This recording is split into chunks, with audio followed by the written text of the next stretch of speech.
Lo sport veneto sta male tutta la società, diciamo, civile, sta male lo sport nazionale, ma lo sport veneto sta soffrendo molto. Come ha detto il mio grande presidente Giovanni Malagò, oggi rischiamo a fine anno di aver perso il 50% delle società sportive, una cosa abnorme e astronomica. Le cifre sono quelle che fanno riflettere.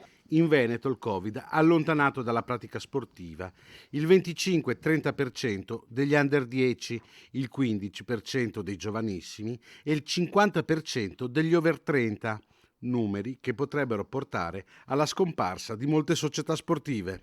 Chi pratica sport un po' di quote di partecipazione le dà alle società. Le società in questo momento sono asfissiate da rosso profondo delle casse, dal dover rispettare i vari DPCM e tutte le normative che si susseguono costantemente, continuamente, dalla difficoltà del ritorno alla pratica sportiva perché le visite mediche per chi pratica sport agonistico sono intasate e sovraccariche.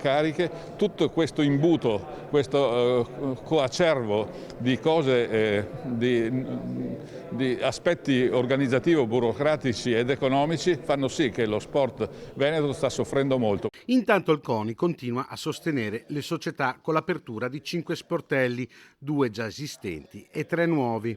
Il SIS a servizio degli impianti sportivi, un servizio di consulenza fiscale, un servizio sull'alimentazione per sostenere gli sportivi e prevenire l'obesità infantile, un nuovo sportello psicopedagogico e uno sportello che sarà centro d'assistenza per i finanziamenti, per non lasciare inutilizzate risorse pubbliche.